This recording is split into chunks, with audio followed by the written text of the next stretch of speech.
Okay, we pretty well got to this point now. What I'm going to do is off of the one end, make a knot. Knots are kind of tough to make, but just a single loop through, just to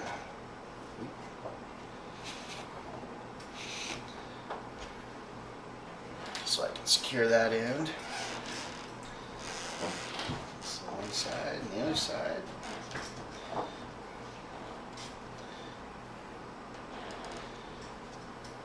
Pull it through.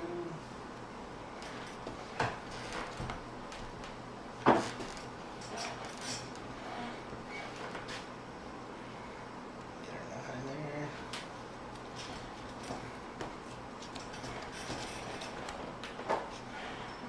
Okay.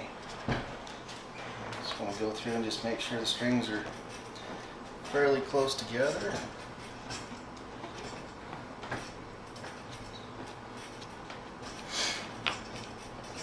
This leather is so easy to work with when it's wet like that.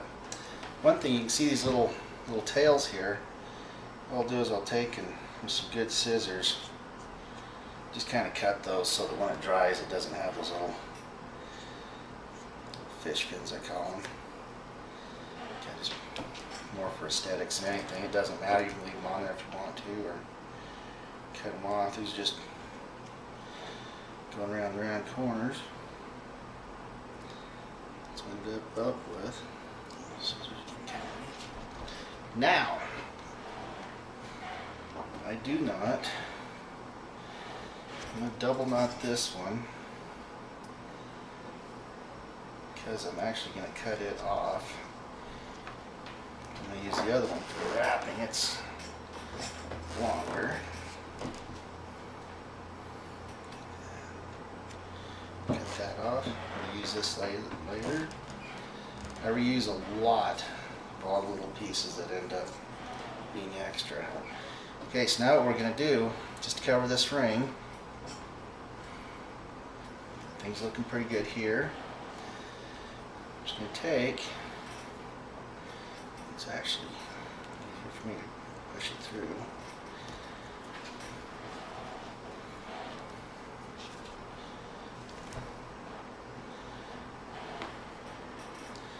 Take this, we're just going to wrap. Usually go in between each side twice, and the sinew is a little bit thinner. It's a little bit thicker, like on that elk. You can get by with just going through once. Go between each.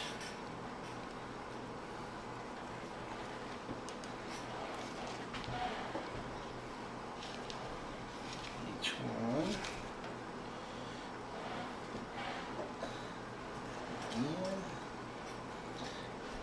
That just makes it so you don't see the black tape on your ring. I'll get that good and snug.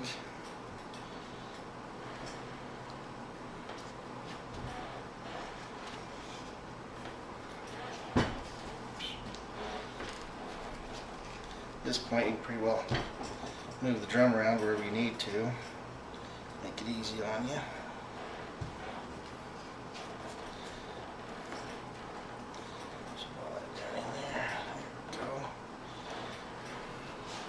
Not too worried about the leather being flat on this because you pull it snug and it pretty well lays flat for you.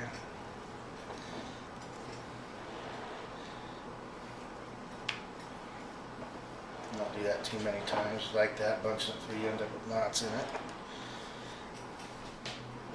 Okay, now we've got the ring wrapped really nice. Now we've got some options. We can leave it like that, or we can do a little bit of kind of weaving around the side. What I like to do, first of all, if I'm going to do some braiding, is go between each of these. What that does, that's going to make sure that we get the inside of that black ring covered, and also I got the tail of the other string I can tuck in there, give it a little bit of length so it doesn't come undone during the drying process. So what I've done is I've just got in between each string, almost each string now. Give it a tug. I did also wet my sinew, getting a little bit dry, and it is a lot easier to pull when it's wet. Leather getting dry friction, and it does get hard to pull. So now that we've gone around that, I'm not a basket weaver, but I try, and what I do is I just kind of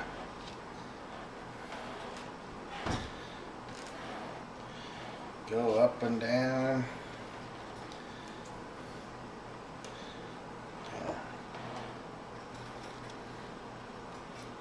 Flat, down, up and down. I might go around this 3, 4, 6 times, just depends on the kind of mood I'm in. Each of my drums have been different. This is the 7th one I've made. Done here, I'll show you a couple of my drums. We're calling them AKD drums. That's going to be the name of them. Personal reasons for that.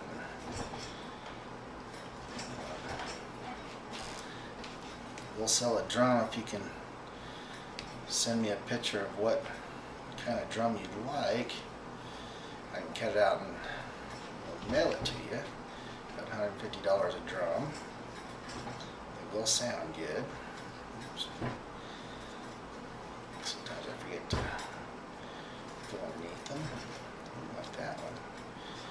I'm getting out of whack. I'm doing what at a time is a problem. Once again, we try to keep these a little bit flat.